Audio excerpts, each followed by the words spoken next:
Sir. So I am going to issue a citation for unlawful operation for emergency vehicle. And you got alcohol in the vehicle. I know you're not a U.S. Marshal. I'm a U.S. Marshal. Police officers are spread all across the world with the aim of implementing the law. But what happens when manipulators try to impersonate law enforcement officers and get caught by the real ones? Here are 5 cases when the suspect pretended to be a cop and got arrested, starting with the most satisfying one. Case 1, Jaredson Mackey. On the 20th of July, 2022, the Ackworth Police Department in Georgia observed a retired cruiser flashing emergency lights. When the officers got closer, they saw a 33-year-old man dressed in a replica law enforcement outfit. Pulling into Julie's Boutique, right here off of Main Street.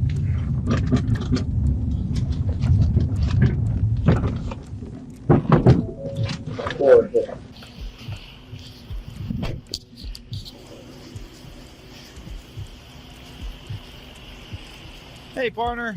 Hi. Hey, I'm Officer Park with the Ackworth Police Department. How are you? The only reason why I'm pulling you over, I guess y'all were, well, that's my chief of police right there. He saw y'all go around traffic. He was trying to figure out who y'all are with or what was going on. Okay. So he called out on the radio and asked for a marked unit, and that's why I got you pulled over. That's fine. So I'll just let him come over if you want to ask. Who y'all work for, Georgia Metropolitan? Yeah, I'm off-duty hero operator. Oh, off-duty Yeah. hero operator? How you doing, Chief? Hey. I'm off-duty operator. I just work it off criminal detail. That's my ID. That's my badge. Yeah, I just work in a criminal detail. I went to get my car checked out because you can see all the lights on. Why is the car registered to an individual? That's mine. This is my company. So what are you doing with all these red lights? Sorry? Why all these emergency lights? And then I see you use an emergency light to pull out into traffic on Lake Ackworth Drive? Oh, no, because I couldn't get through, Chief. You notice? That's a standstill. So I flashed the lights hoping to see me that I was trying to get in the line. Who do you work for? This is my company. I'm an off-duty hero operator. This is my company. Okay. Yeah, I do criminal detail. Even the senior officer is shocked by the information given out by Mackey. A lot of things are not adding up, like installing flashlights on a personal vehicle and then using them without conducting official business. The experienced officer does not waste any time and gets straight to the point. Yeah. So you look like me, you're impersonating a police officer. Oh, no, sir. I'm not impersonating, sir. You got any ID on you? Yes, sir. If you look in the front, Yeah, I see red lights. I saw red lights when you pulled out. Yeah, that's sir. That's when it activated to the back. Yeah. Where's your ID? Right, yes, Chief. Yeah. Do you have a lighting permit for the vehicle? Yeah, right there on the glass. Okay. Thank you, sir. You're welcome. Be right back with you, okay? The officer checks his light permit, which is indeed a valid one, and will be applicable for the next 5 months. The badge he is using is also a real one, but something is still not making sense, so the officers ask him to get out of the vehicle for a detailed inspection. The thing is so he has a lighting permit that's valid. He has a lighting permit that's valid for the vehicle. To have You can't have red, though. You can't have red or blue, right? That's what I'm curious about. If he has a company that does escorts, I'd have to look back in the law.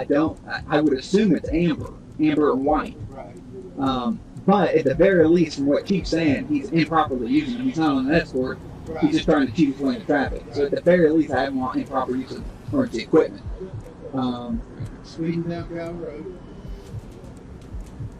Yeah. Yeah. It's just I didn't, Chief didn't give me a number, so I don't know if he was pacing him. I don't think Chief was pacing him. He didn't tell me exactly how fast he's doing. As it turns out, Mackey is using his own sets of emergency lights made by his own company. In the seriously confusing set of circumstances, the police officer contacts the base for guidance. All right, Mr. Mackey. There's your ID back. Thank you. Look, given with all the lighting permit and stuff that I'm seeing, I'm just going to assume everything's properly permitted and stuff for the vehicle. It is, sir. That said, with what my chief's observation, the use of those are for strictly business purposes. You No, can't you're right. can't be using it to pull into traffic, okay? Yes, sir. So I am going to issue a citation for unlawful operation for emergency vehicle, okay? Just here. I know we just talked to Chief real quick before because I'm telling you how it's going to work. Even though I'm doing this on my private side, once I get this ticket, G-Dot is going to ground me again. I'm going to get grounded. And that's why I'm trying to don't interfere my personal business with G-Dot. Anytime they run a driver's license number, I'm going to get grounded. I asked the chief, please. But you have to understand that this whole scenario is a big issue for us too, because No, the no, I uniform understand. and lights and all that. No, I this is when it understand. gets. No, the thing is, this is my company. I run my company respectfully. Okay. Because I deal with high clients. This is my uniform. Not no me say officer, nothing. This is my uniform. I got you. You understand? I got you. But please, I just want to talk to the chief. I know you're gonna still do your job. I mean no harm. You can Okay. check me. My badge number is 440 the express lanes. Just hear me Please, I out. don't want to get If the chief wants to argue, that's fine, but this is going to stand. All right, just let me explain this. What I need you to do is sign here at the X. Signing is not an admission. I know the Okay. routines. All right. I'm a former police in the Bahamas. I know. Okay. Do you need a pen? There you Yes, go. sir, please, if I could. Mackey tries to argue with the officer, but using flashing lights while not conducting a lawful operation is an unescapable charge. In the end, the impersonator has to sign the citation bill, but as he is requesting the senior officer for an easier way out, Mackey accidentally admits not being an official member of the police force. Chief, Yeah.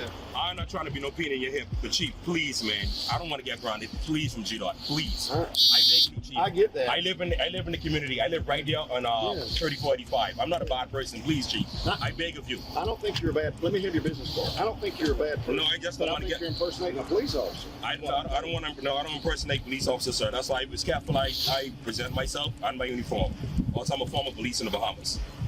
I don't want to impersonate for. We need real calls.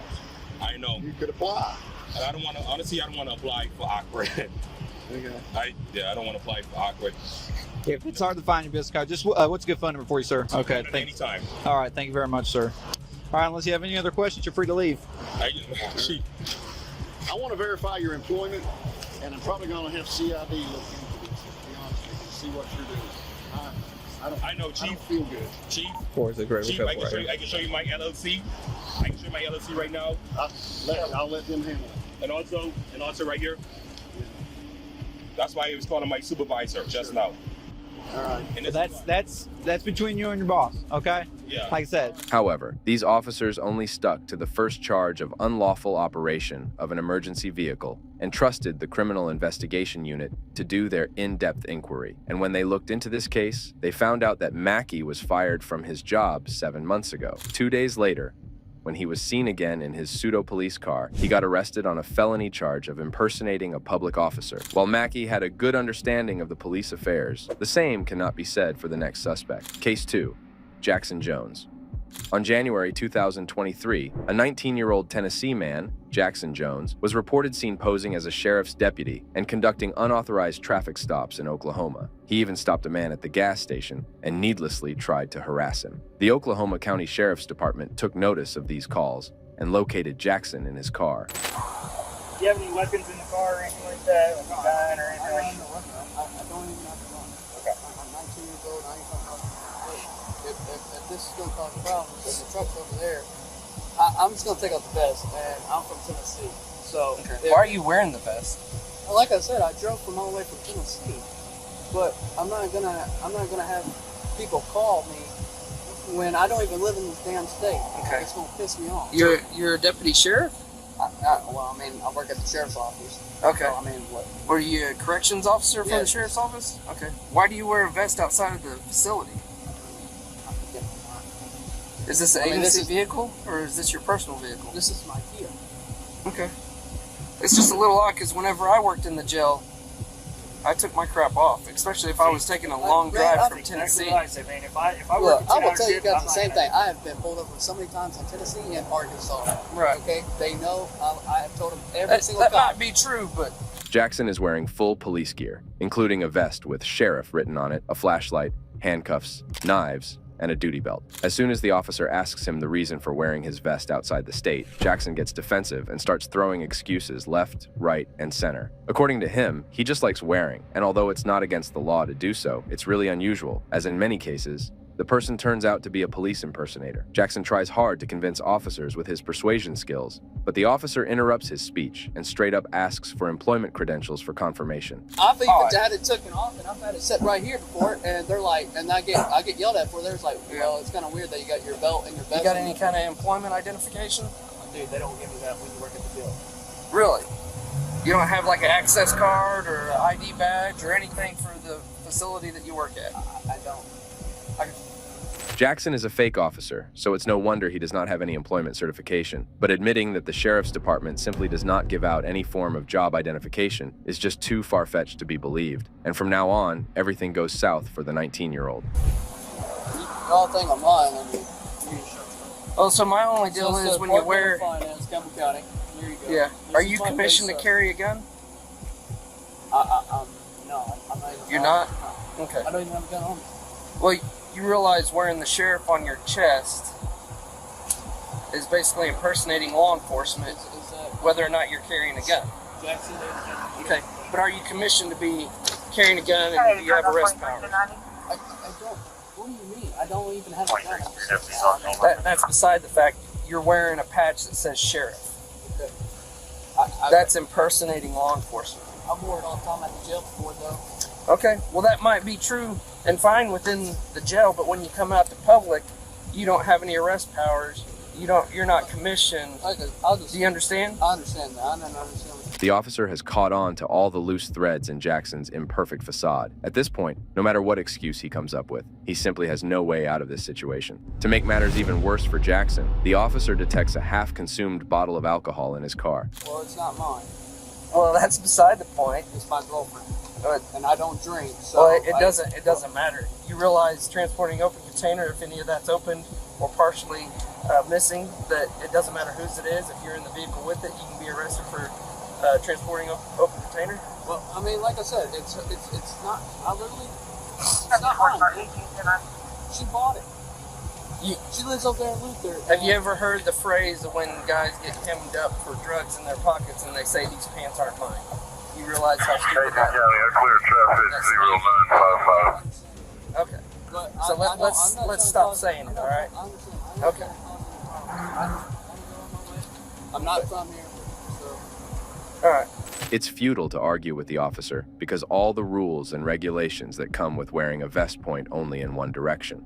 Jackson is not a police officer. Jackson soon realizes the hopelessness of the case and as a result stops arguing with the officers. You don't mind if I search the car? I don't care. Okay, cool. Step on out if you don't mind.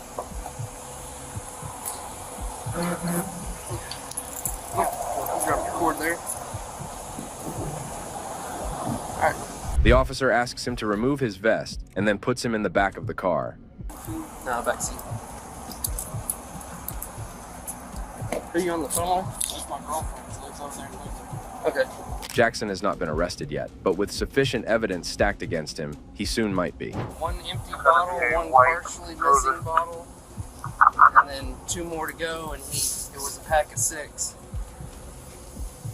The officers find multiple bottles of alcohol in the passenger seat. The situation gets from bad to worse when the officers meet up with the man whom Jackson tried to harass a little while ago. He's like, well, I was wondering what was your problem? You were staring at me over in the driveway. And I said, yeah, I was kind of curious who you was because it's kind of odd that I didn't know who you was. I was kind of curious. I lived down the road. I was kind of see what was going on. And I was staring at you to see who you was. He goes, I'm a undercover cop for Wellston. And I run, my partner, I run with the highway patrolman out of Wellston. Okay. And I said, so, just be curious, you look pretty young. How old are you? He was, I'm 22 years old, just turned 22. I was like, man, you're pretty young to be a cop, to be an investigator. Right. And I said, what brings you to be a cop? Is it like in a family or whatever? And try to just talk to him.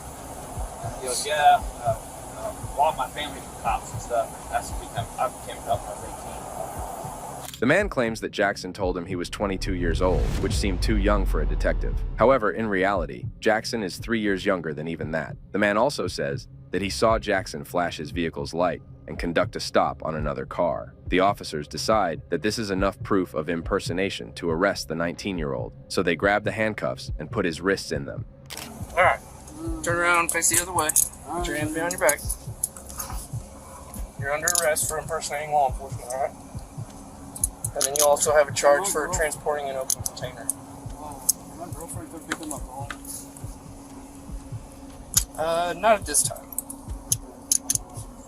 He gets transported to the county detention center, where he gets charged with impersonating an officer and transporting an open container of alcohol. While Jackson was only 19 when he was caught committing this crime, the next suspect is surprisingly even younger than that. Case 3.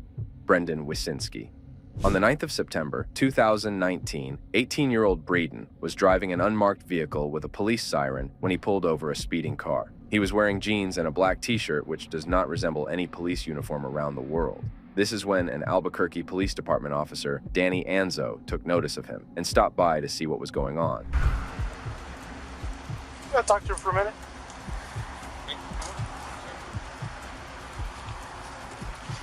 What's going on? Let's just talk back here real quick. Who do you work for?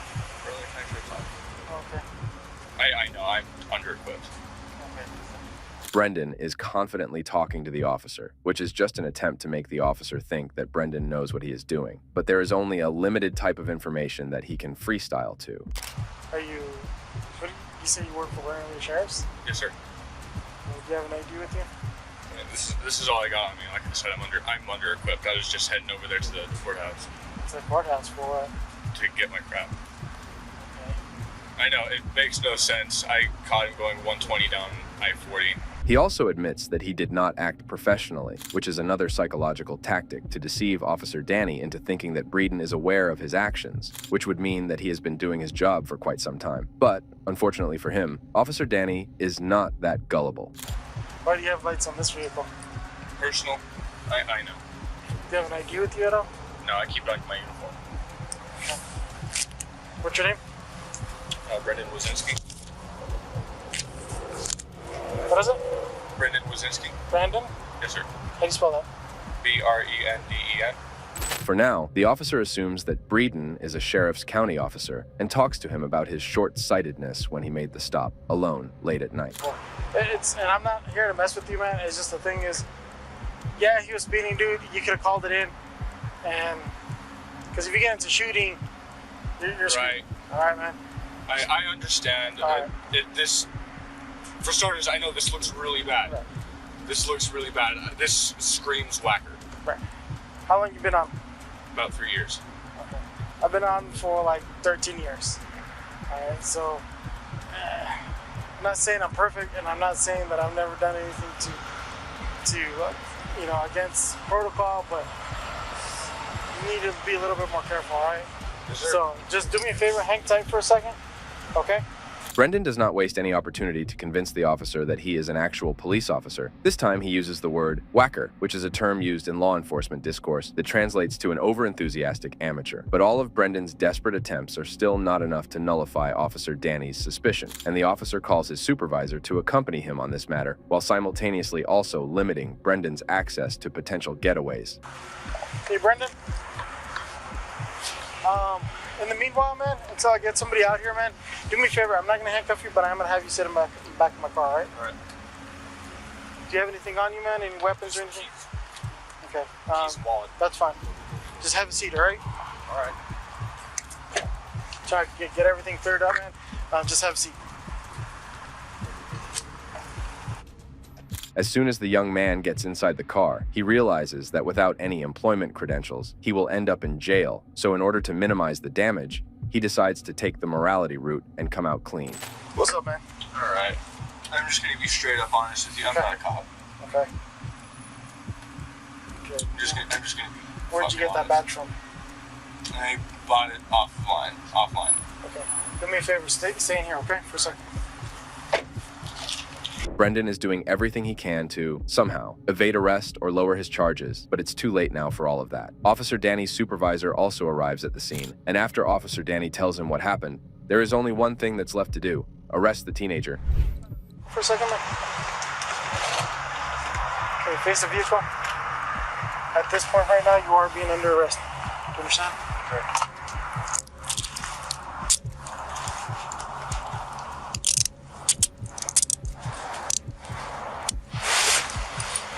Brendan gets transported to jail where, instead of fighting the charges, he pleads no contest. He also expressed regret for his actions, saying that he ruined his life within the span of just 2 minutes. He gets charged with impersonating a police officer, which is a misdemeanor. The judge sentenced him to 1 year of probation, where he is not allowed to carry handcuffs or firearms. The judge also recommended him for psychiatric evaluation. In case he violates the guidelines, Brendan can face up to 1 year in jail. Brendan made a concerted effort to evade punishment for his crime, much like Derry Lambert, who pushed the boundaries a little too far in affirming his professional identity by proudly displaying his fake police badge. Case 4. Derry Lambert. On the 31st of July, 2023, deputies in Marion County, Florida saw a speeding pickup truck with fake police sirens and pulled it over. When the corporal approached the driver's seat, he saw Derry Lambert displaying his U.S. Marshal badge, as if the officer would be tricked that easily. See your other hand for me? Where are you headed to? Okay. You have your driver's license on it? Let's deal with the purple lights. They're the purple tonight. Where are you headed to? A shooting in Marion Oaks? This information is not nearly convincing enough to fool the officer. So, as per the protocol, the officer asked Derry to prove his professional identity. The vehicle is your vehicle, is that correct? Yeah, okay. Yeah, because I'm looking for something to verify that you're a U.S. Marshal, all right? Want the voicemails. I left him a message. Okay. Yeah, just hang tight with me. I got to go back to shift in about 2 hours. So. Where's shift at? Where's shift I got to get my car. Yeah, fair enough. Yeah, hopefully we can get this resolved really quickly. All right. Derry tells the officer that is responding to a shooting and will be late for his shift. He seems to be in an emergency and can be seen continuously looking at his wristwatch, which is not there. However, the officer does not let him move anywhere until he is certain that Derry is indeed an on-duty U.S. Marshal, and for that, he calls the official U.S. Marshal Service. Hey, we got somebody on the phone who wants to ask you a few questions. Okay. All right, go ahead. Sir, what is your name? Derry Lambert. Okay, what district do you work out of? I work out of Texas, but they got me down. They got me down in Florida right now, looking into Marion Oaks. There's two gangs out there that are riding on a four-wheeler with a pole on it, busting into people's houses. Okay. And they got a call, so I chase. What's that? What district in Texas do you work out of? Dallas. Okay. My second house. That's a federal crime. Yeah, exactly. I know exactly. Yeah, exactly. Okay. Although Derry succeeds in tricking the caller, he still has to convince the on-duty officer, which is not an easy task, who puts him in handcuffs for good measure. All right. I got red bugs out in the weeds while I sleep. I'm sorry? I tell him, what's out in the weeds? I got red bugs. Eat me up chasing a guy through the forest the other night. All right, do me a favor. Just go ahead and turn around for me. Can I put your hands behind your back? For what? I'll explain it to you. I've done this. Well, all right. So you're going to be arrested for impersonating a police officer, okay? I'm going to go ahead and read this to you, okay? Right. And who do you work for? Who are you employed by? United States Marshal, so. U.S. Marshals, okay. You told me that you don't have your credentials with you, but they're in your... They're in my Charger. In your Charger, a work vehicle? Yeah. Okay. Who's the Charger registered to?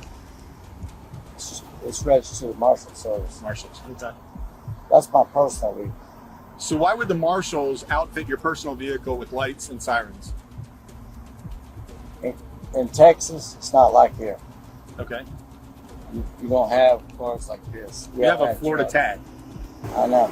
The lights and sirens on the vehicle gave him away, and while Derry has done well so far in faking his identity, he is not able to hold up the drama any longer as an actual Special Deputy U.S. Marshal arrives on the scene to have a chat with him. Sir, I called you. My squad in Texas. If you look through my phone, you'll see the 941 area code. By squad, what do you mean by squad? They sent 3 or 4 of us down here. Who is they?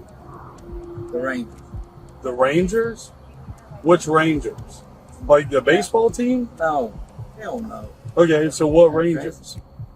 The Marshals. The Marshals? Yeah. So what, where do you work out of Texas? Dallas. Dallas? Yes. What's your district? District. What do you mean? Well, we just if have you're headquarters. if you're a U.S. Marshal, you would know your district. 641? Okay. That's our squad. Okay. But there's only a few of us here. A few of you? Would I be one of those? No. I'm not a U.S. Marshal? I don't know. I see a badge. Well, here's my credentials. I am actually a Special Deputy U.S. Marshal. Yeah. Here are my credentials. Yeah. Mine are in my car. These, your credentials like this are in there. I have one just identical to that. Okay. I would say probably not. Because I'm asking you very easy questions to be able to identify yourself, and you're not. Who's your supervisor out of Texas? My supervisor? Yes, sir. Your direct supervisor. Jim Willis. Jim Willis? Yeah. What do you do for the United States Marshals? Derry gets bamboozled by his questions and fails to answer them with conviction, which enforces the skepticism of the officers. Moreover, his responses implant another seed of doubt in the officer's head. His delayed speech could mean that he is under the influence of drugs. I know you're not a U.S. Marshal. I'm a U.S. Marshal. Right. I know for a fact, 100%, you are not with the U.S. Marshals. Okay? So I would just want to know why you would try to identify as a U.S. Marshal. Was it to, like, get around traffic? No. Okay, so what were you trying to do?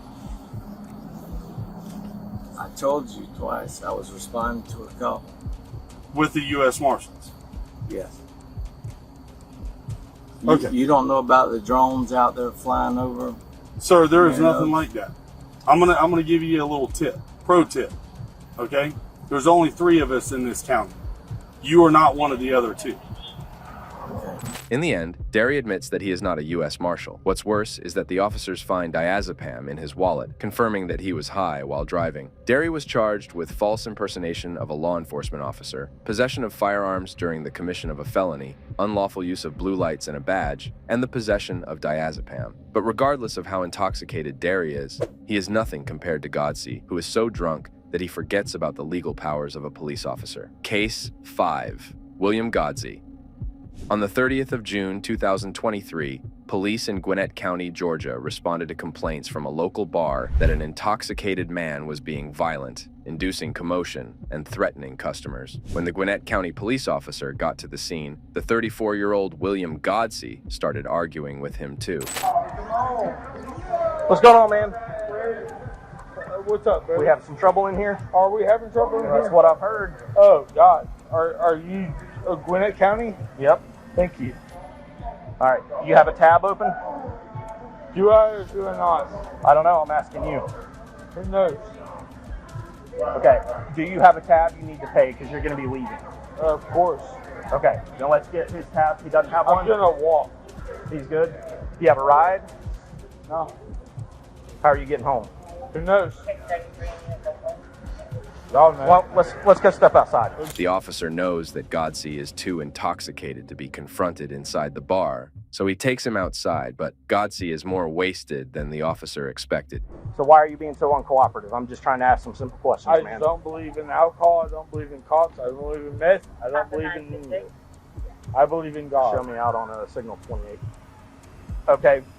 Well, you seem to be intoxicated from alcohol. Am I driving? It's not what I'm asking. Did I do anything wrong? 10-4.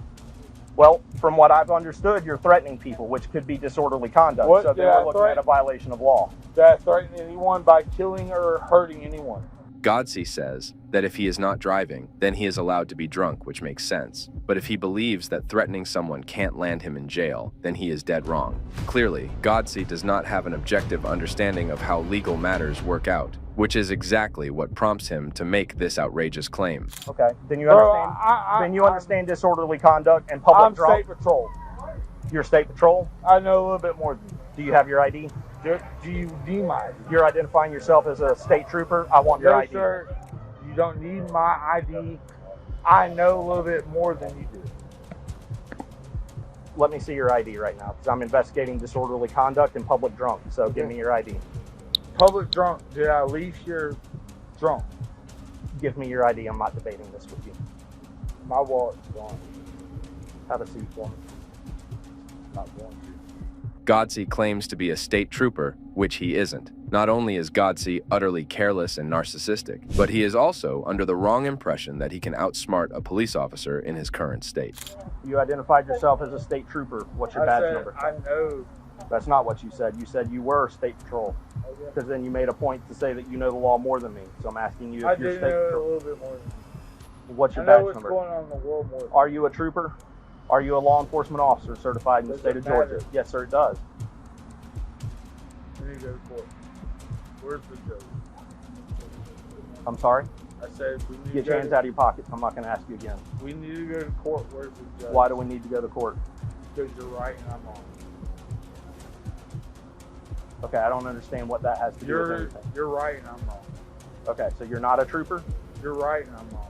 His single-sentence claim of being a state trooper provides more than enough grounds for the on-duty officer to arrest him, but he keeps giving him more chances. But Godsey starts sulking, and suddenly a grown 34-year-old man sounds like a mere 14-year-old. He begins deflecting the officer's questions and pushes away all the attempts for a constructive conversation. However, after just 3 minutes of raising his hands in the air, Godsey addresses the elephant in the room. What did I do wrong, sir? 10-4. Well, when the staff comes to me and says that you've been threatening people and you've been causing issues, Who did I threaten in there? I'm trying to talk to you and I get nothing but stonewall. You're not being cooperative. Who did I threaten in there? I don't know because I haven't gotten that far yet. Where That's did why I threaten? why I came to talk to Sir, you. I'm asking you. Who have I threatened? Have I not been a godly person since I've been? I don't know who you are, and I haven't My seen you name's since William you came in. Chad Godsey. I get that. I don't know you anyone. personally. I tried What's your to plan? help- What is your plan to leave here? I tried to help someone. That I came don't to care. this- What is your plan leaving here? My plan to leave here. Yes. My plan to leave here is not even to leave here by myself. I'm gonna Uber. Okay. I'm gonna get out here. I'm gonna get out. Get on the here. app. Get an Uber on the way. I got somebody else. I don't. Even Are they here? That's government shit. Nobody's gonna understand where I'm gonna. Well, listen, you can't drive and you can't walk because either way you're going to jail for those. So I'm trying to help you out I'll and get stand you right to get you here home without going in handcuffs. Because I don't want to arrest you any more than you want to be arrested. Finally, they both reach an agreement, but right when it all seems to have ended for the better, Godsey tests the officer's patience for one last time, and it is the straw that breaks the camel's back. All right, William, step on out for me, please. Come to the back of the car. You are going to be placed under arrest for disorderly conduct tonight, okay? Okay. He's going to go to jail tonight. I sat in my car and.